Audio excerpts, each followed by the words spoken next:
Bem, gente, voltando aqui a essa questão, né, do uso do bovino que a gente tinha ficado na última aula, esse é um infográfico que foi premiado pela Super Interessante. É mais para vocês saberem que ele existe, mas não dá para a gente analisá-lo assim tão de perto. Eu vou mostrar uma outra publicação que também não tá muito boa, peço desculpas, mas é mais para a gente entender. Como que as cadeias produtivas mais organizadas, coordenadas, com empresas que concatenam bem a comunicação, o uso dos recursos, todo mundo sai ganhando, tá? Então, esse é o livro da cadeia produtiva da gado de corte, até se vocês quiserem eu posso disponibilizá-lo. E assim, o que a gente pode usar o bovino além do consumo da carne, né? Então, se a gente já tem, já vai abater o animal, que mais outras coisas a gente pode usar? Então, eu vou ampliar aqui para eu conseguir explicar melhor. O sangue, é possível fazer ração PET. Eu não sei se o meu... Na cauda e pelos, é possível fazer pincéis, brocha de pintor, vassoura, filtro de ar, filtro de combustível, luvas de boxe. Do sebo, é possível fazer sabão detergente, sabonete, shampoo, tintas, explosivos, pneus, lápis e vela, além de biocombustíveis, tá? Do mocotó, óleo, graxa para couro, até aqueles hidratantes de couro e graxa para máquinas. Dos miúdos é possível fazer medicamentos, substâncias hormonais, cosméticos, substâncias de pesquisa. Do couro, peraí só um segundo, do couro... O couro é mais fácil, né? A gente consegue, então, vamos lá, do couro é possível fazer vestuário, arreamento, gelatina, chiclete, cápsula para medicamento, adesivo, filme fotográfico das antigas, tá? Vocês, a maioria acho que ainda se recorda que antigamente para tirar foto a gente tinha que comprar um filme, encaixar na máquina, rodar, né? Então, tem até agora uma coisa meio vintage, né? Retrô que as pessoas estão comprando. Fósforo, cola, deixa eu aumentar aqui, eu sei que tá muito ruim, cosmético. Dos cascos e chifres, artesanato, inclusive o setor de berrantes tá com problema, né? Porque amostam os animais, então tá faltando chifre. Extintor de incêndio, lubrificante aeronáutico. Da bilis, digestivo, pomada para contusões e reagentes, das mucosas e glândulas, anti-inflamatório, heparina, estamina, ocitocina, neurotransmissor e cerebrosídeos. Da mucosa do estômago é possível tirar o coalho, das triparias, fios cirúrgicos e cordas de raquete. Muito interessante, né? Eu acredito que a maioria de vocês não soubessem dessa possibilidade de uso e quantos outros, né? Usos que existem aí. Só que eu só consigo fazer esse uso pleno do animal se eu de fato tenho um abate bem feito. Eu posso criar o animal muito bem numa fazenda, com toda eficiência, controle de custo, tudo bonitinho. Se na hora do abate eu não tiver uma indústria que tenha competência técnica, que acesse mercado, que saiba os protocolos, eu não vou conseguir absorver tudo que é possível retirar desse animal. Então, assim, logo que eu cheguei em Garanhuns, os meus alunos faziam um trabalho sobre análise da cadeia produtiva e, às vezes, cada um ficava com um elo. Então, teve um grupo, eu gosto de mostrar esse trabalho, que ficou com abate. Na verdade, eles deveriam olhar o abate de caprinos e ovinos, porque, não sei se vocês sabem, a gente tem um déficit muito grande de abatedouros de pequenos animais e muitos projetos mal elaborados, que são muito grandes e não tem fluxo, enfim, uma série de histórias, não dá pra gente entrar aqui na presencial, eu costumo contar algumas. Mas eu gosto de mostrar as fotos do trabalho desses alunos para vocês verem.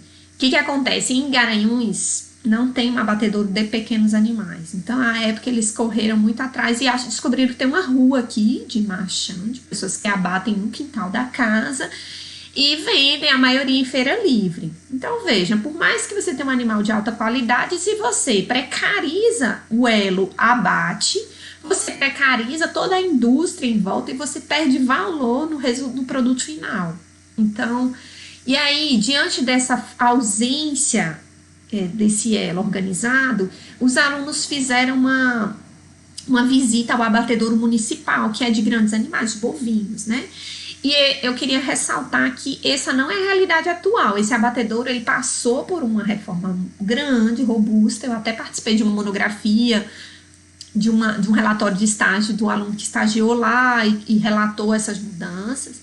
Então, assim, para deixar claro que isso não é a atualidade. Entretanto, eu estou disposta a mostrar porque ela é muito recente. E eu acredito que, infelizmente, é a realidade da maior parte dos municípios do nosso entorno. Um abatedouro com baixa qualidade, com baixos protocolos sanitários. E se a gente está falando de pandemia, está falando que o consumidor vai ficar cada vez mais atento, nós precisamos ser cuidadosos. Então, aqui é um infográfico, eu vou tentar transitar a cena aqui para vocês verem. Deixa eu pular, vocês entenderam o contexto, né? Então, abatedouro aqui, eles fizeram uma análise do ideal. Isso aqui é a casa de um produtor que autorizou eles entrarem, mostrar. Inclusive, eles foram até meio ameaçados à época. Então, uma estrutura muito precária, com coisas domésticas, a qualidade da água. Na época, eles analisavam item por item, eu não vou me ater. Isso aqui aí ele fica alternando entre o abatedouro oficial, né, da época, e o que de fato acontecia com pequenos animais, principalmente suínos, caprinos e ovinos, tá?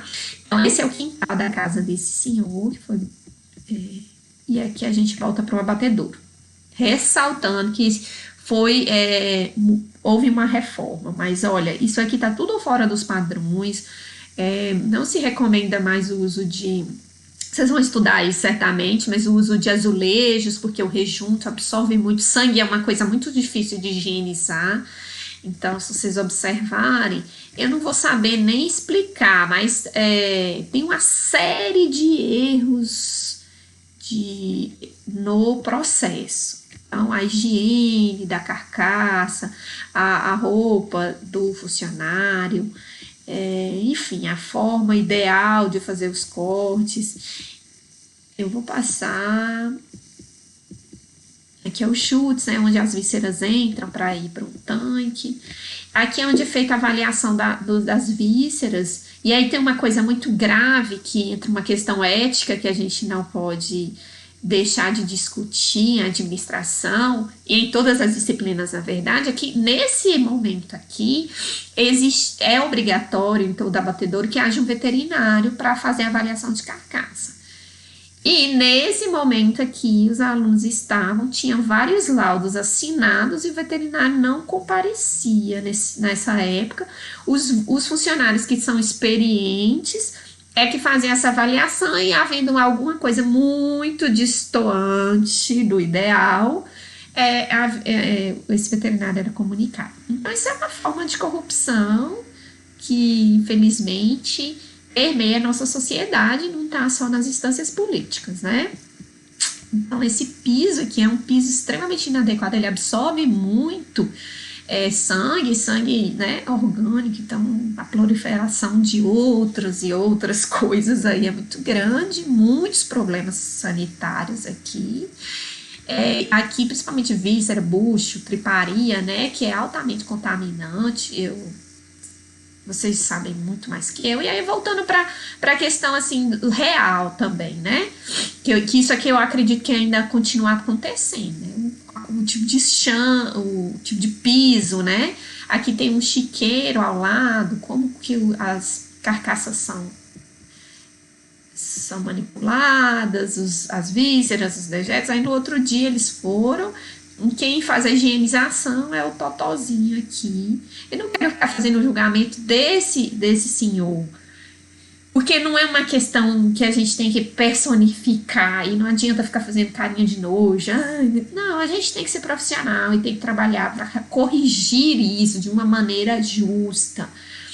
sem tirar o emprego das pessoas, mas o Estado tem que intervir, porque isso é uma questão de saúde pública, é uma questão de economia, de sociedade.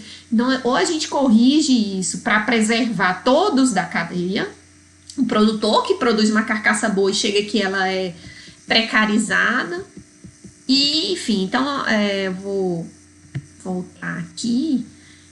Então, todo mundo sai perdendo quando a gente tem um elo fraco, né? Então, vocês se recordam dessa discussão? Então, deixa eu voltar aqui, até porque tinha rodado. É muito engraçado isso que estava funcionando. É o efeito dominó, né? Então, se eu tenho um abatedouro ruim, eu quebro toda a qualidade da minha cadeia produtiva, né? Então, não percamos isso de vista. Mesmo que eu faça um bom trabalho, eu tenho que entender até onde vai meu produto, qual o ciclo desse produto ao longo do processo e o que o consumidor tem achado disso, tá? Eu comentei, a cadeia do café é um grande exemplo de qualidade, né? Todo mundo tem ganho muito mais, o café tem sido reverenciado, é um produto gourmet, né? O raio gourmetizador atuou super bem no café, foi um aprendizado coletivo, não adiantava só a fazenda melhorar ou só as cafeterias, é preciso que todo mundo siga e compreenda o sentido das mudanças nas cadeias. Enfim, aqui eu vou pular, é uma análise de custo, análise de cadeia produtiva, os setores mais importantes, aqui é principalmente de gado de corte, mas eu queria só mostrar esses infográficos um pouco, ressaltando que quem escolheu o desafio de cadeia produtiva, uma sugestão muito grande é que vocês façam um infográfico, isso é para o trabalho final, tá? Da cadeia. E eu sugiro, tem um programinha que chama canva.com.br. Ele tem uma versão paga e uma versão gratuita. E ele tem modelos de infográfico bem legais, alguns gratuitos, que vocês podem usar. Então é muito bom quando você tem uma cadeia que ela é clara, que você sabe a situação dela. Então seria muito bom. O Brasil é o maior produtor de feijão comum, aqui fala qual estado que é o maior produtor, qual é a produção média, como é que é a situação, qual é o consumo per capita. Então, se vocês, no setor que vocês escolheram, vocês dimensionarem, colocarem-se de uma maneira visual, isso é uma contribuição muito legal para o status do conhecimento nas áreas, tá? As federações, a organização dos produtores da agroindústria de cada setor deveria trabalhar também para compilar e organizar os dados. Tudo bem que o Brasil é um país continental, muitas vezes nem o censo consegue dimensionar adequadamente nosso sistema, mas se a gente já organiza o que tem, já é um grande passo. Depois lapidar, aprimorar e qualificar melhor os dados, aí entra numa instância mais política de estado, né?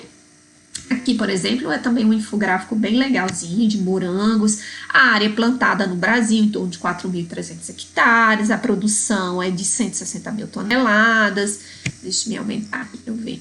As principais estados produtores, Minas, Rio Grande do Sul, São Paulo, a produtividade é de 35 toneladas por hectare, então essa é uma produtividade média, pode chegar a 60. Olha que legal, se vocês fazem isso para a macaxeira, para o abacaxi, para o leite. Então, olha, a rentabilidade por hectare, 180 mil bruto e 110 mil líquido. Isso é um parâmetro muito interessante. Então, se eu produzo morangos e eu estou muito fora desses parâmetros, eu tenho uma noção se eu estou bem, se eu estou mal, se eu preciso melhorar. Às vezes eu tenho uma produtividade boa, mas eu não estou ficando com dinheiro. Então, tem algum problema aí de custo. Se eu tenho uma produtividade baixa, então fica mais evidente onde eu tenho que trabalhar, né? Então, o mercado consumidor, o maior mercado é tal, qual é o consumo per capita. Então, os dados que vocês tiverem, colocar de maneira assim, é bem interessante. Bem, então, esse é um elemento importante, é muito óbvio, muito simples, a gente já falou disso, mas é muito importante a gente estar sempre relembrando. Produção agropecuária incorre em características muito particulares. Não é a mesma coisa de produzir blusa, de produzir cosmético, de produzir outros elementos. Ela tem particularidades que impactam muito no resultado, na receita, tá? E no planejamento. Eu não posso planejar desconsiderando a sazonalidade, tanto da produção quanto do consumo, tá? Da produção é muito relacionada aos aspectos climáticos e biológicos de cada produto.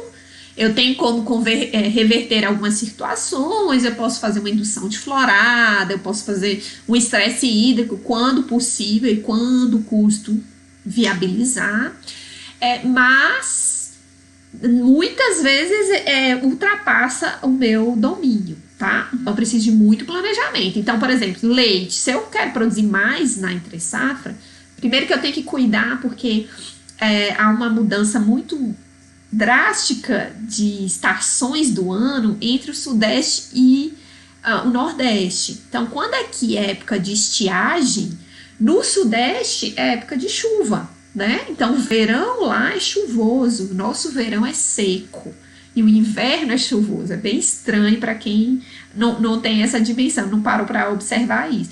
Então, a entre safra muda e acaba que isso interfere num preço mais contínuo. Mas se eu vejo que é uma janela de mercado e eu tenho que mexer, eu tenho que avaliar essa sazonalidade. Com relação à sazonalidade da demanda, da compra por aquele produto, a gente tem um caso muito claro que é importante observar, que é de flores. No Brasil, nós não temos o hábito do consumo de flores. A gente não compra flores, em geral, não se compra flores como verdura, fruta, né? A gente compra flores em datas comemorativas. Então, e essa é uma cadeia produtiva que tem sofrido muito com a pandemia, porque as flores são muito usadas em casamentos, em formatura, festas de fim de ano, Dia das Mães, finados. Cada uma dessas datas, inclusive, tem um perfil de flor diferente. Então, isso é muito importante, porque eu tenho que projetar minha produção para o período de maior consumo também. A influência de fatores biológicos, doenças e pragas, né? Tem uma série de histórias a respeito disso que a gente pode discutir na aula presencial. Com relação à comercialização, saber que tipo de canal de distribuição que eu vou trabalhar, a variação de preço que está relacionada a essa demanda e essa oferta, atomização, as propriedades são muito pequenas e muito distribuídas geograficamente. Isso é um desafio muito grande, logístico. Então, se eu estou muito afastado do grande centro, eu não posso produzir uma coisa extremamente perecível. Então, eu tenho, por exemplo, você vê que aqueles cinturões de hortaliças, eles estão sempre no entorno dos grandes centros, porque as hortaliças são muito perecíveis, né? Essa dispersão geográfica, né, tanto a atomização, que é muito pequena, Pernambuco sofre muito com isso. A questão agrária, né, que é a distribuição da área, da terra aqui, é muito complexa.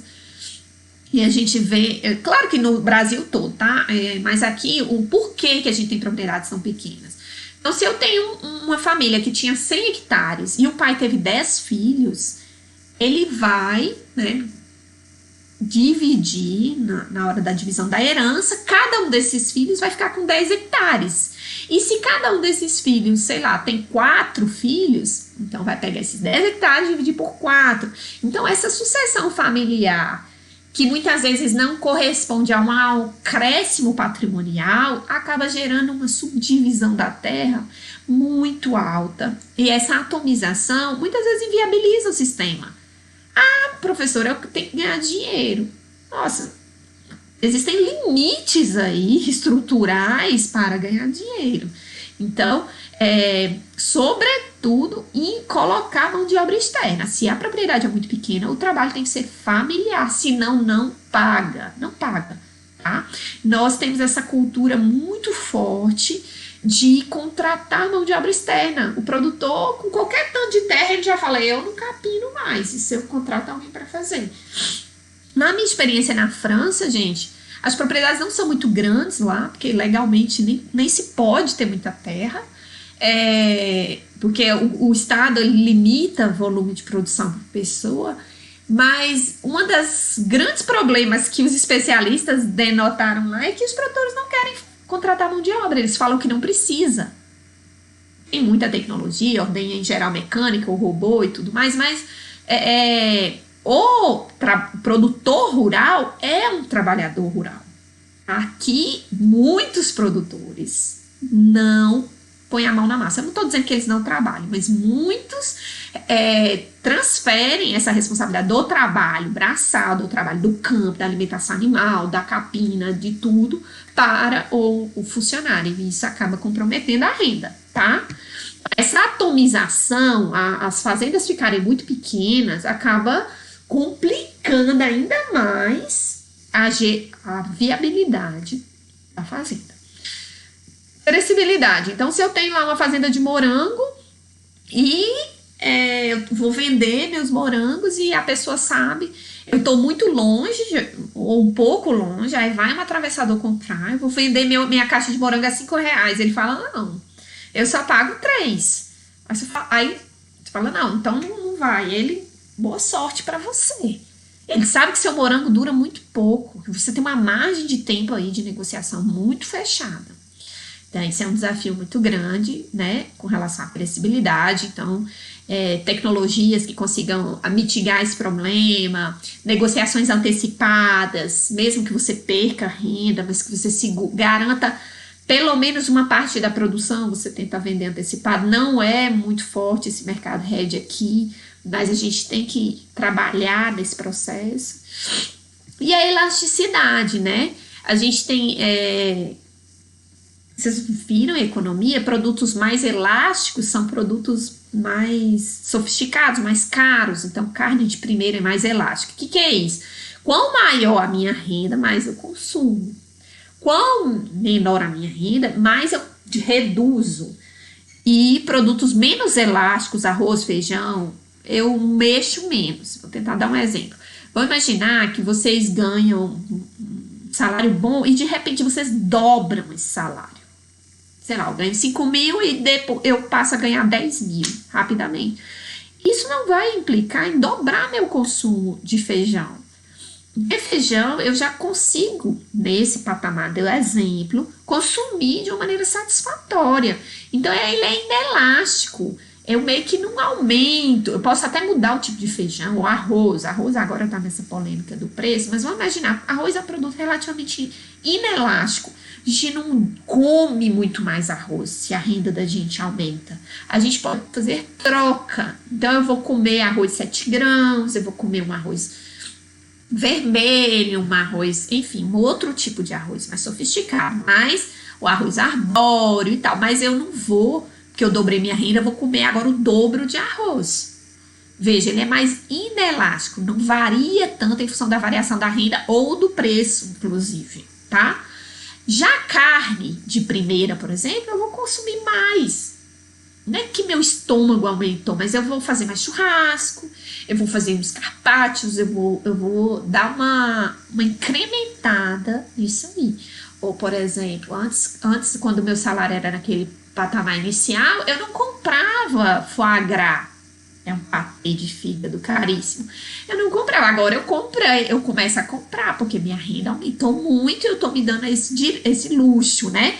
Então, veja, era 0, eu comprei, aí daqui a pouco eu compro 2. Eu tô dobrando a minha renda, é muito mais elástico. Então, produto de luxo, produto de alto valor é produto mais elástico. Produto base, padrão, é menos elástico. A gente sofre menos com a redução, mas a gente também não aumenta muito a venda em função do aumento de renda ou do preço, né? Devido a essas especificidades, o agronegócio torna-se muito mais complexo que a simples produção agropecuária. Passa a necessidade de uma compreensão mais ampla. Então, tudo isso que eu estou falando são temperos de complexidade. A gente tem que dar conta de muitos elementos.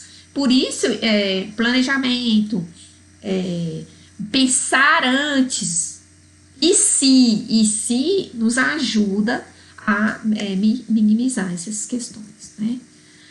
Então, isso aqui é tudo que a gente já vem falando, né? Aqui é só uma fotografia dessa estrutura, né? Por que é bom a gente olhar tudo isso? Eu também vou pular. Eu queria que vocês pensassem assim, vamos voltar lá para David Goldberg. O que um bolo tem de agronegócio? Vamos pensar nesse bolo.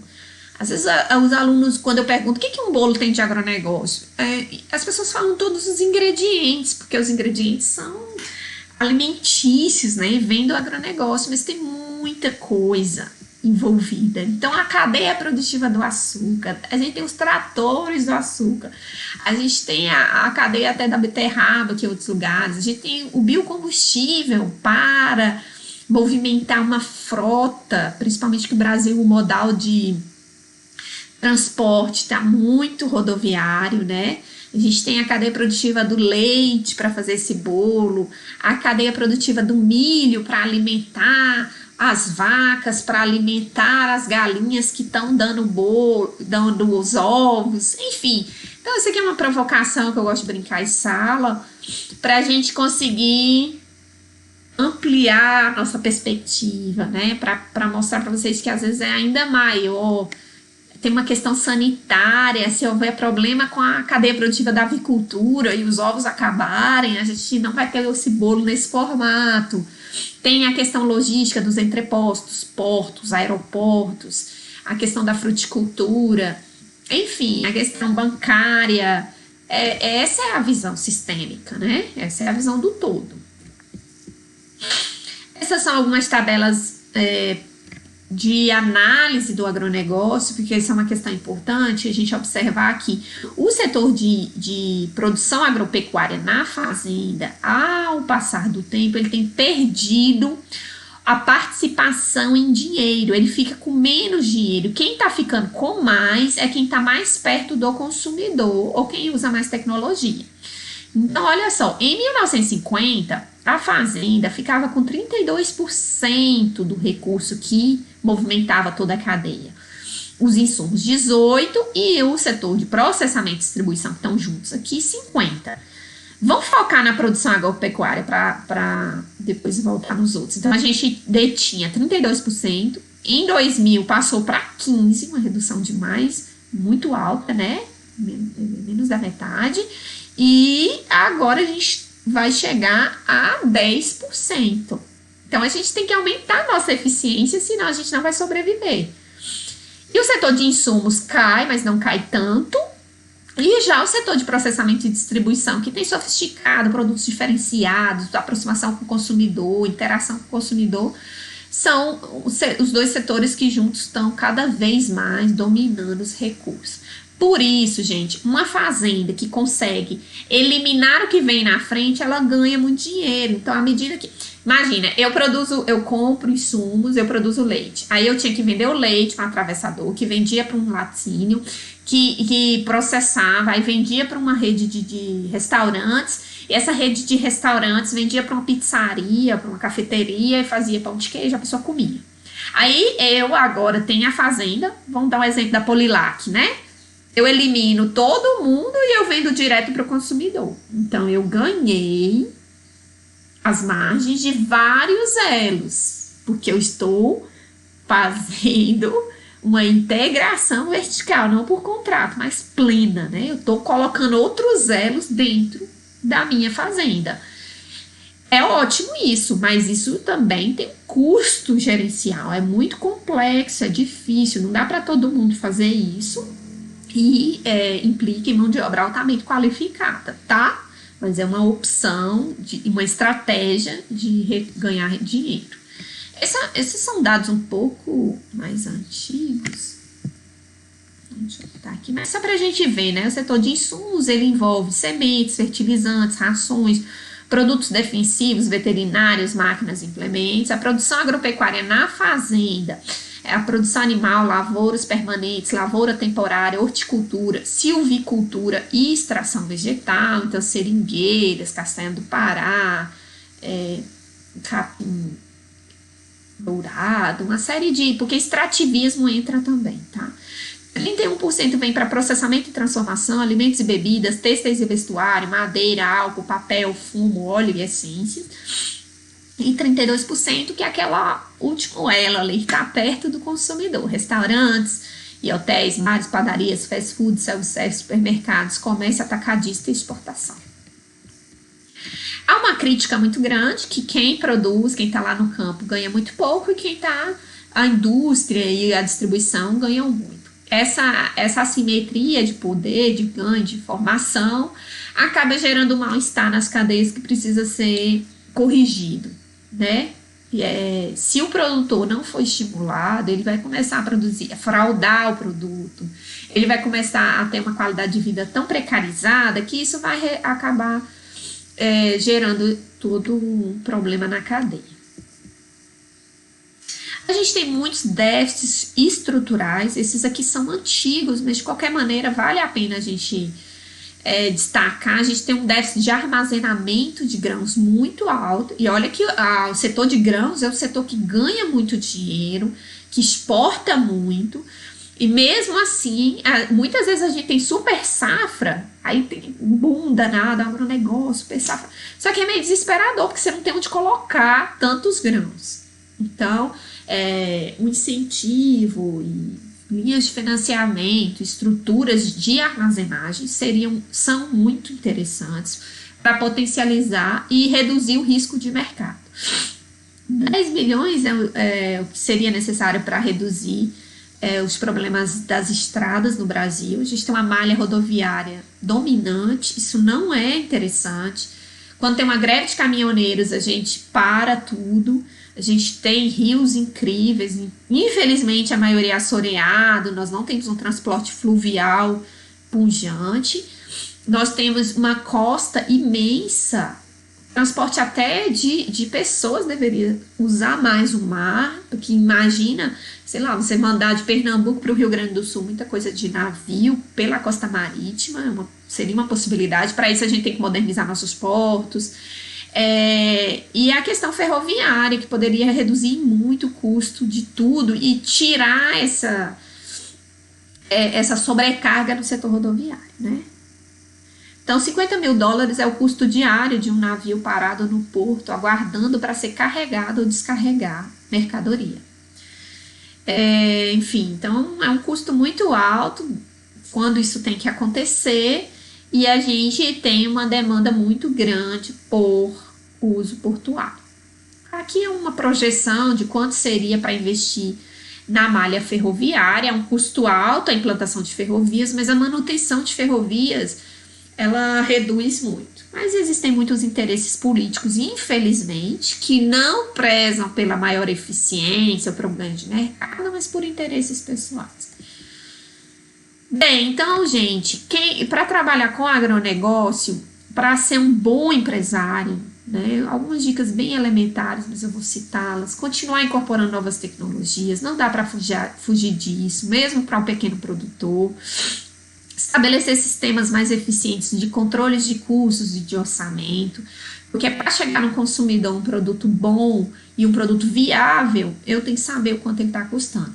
Muita gente, quando vocês forem falar com o produtor, muitas vezes que eu conversei com eles, eles falam assim: não, eu não vou analisar não, porque senão eu desisto, a situação está muito crítica. Mas isso é empurrar o problema para posteriori, e o problema só cresce, né? Aumentar a busca por informação, tem muita coisa livre, muita coisa boa disponibilizada, né? Aumentar a escala insistentemente, tem que ter volume, né? A não ser que seja um produto de nicho, muito, muito caro, que você ganhe monetariamente bem, mas se não, a maioria dos produtos agropecuários tem que ser volume mesmo. Analisar com profundidade, tem que ser muito conservador com o investimento, não ficar embelezando demais uma fazenda. A fazenda tem que ser pragmática, tem que funcionar, tá? A não ser que ela tenha fins turísticos, ela não é para ficar, assim, eu gosto de fazenda organizada, limpa, bonita, mas às vezes vocês muito novos querem dar um tchan porque visitam fazendas muito bonitas, só que isso tem um custo e tem que ser avaliado, tá? Transformar a sua unidade de produção em empresa para a realização dos negócios, e cada vez mais a tributação vai ter um papel importante. Ok, então de agronegócio é basicamente isso. Alguma outra consideração que eu vou falar na aula síncrona? Um abraço.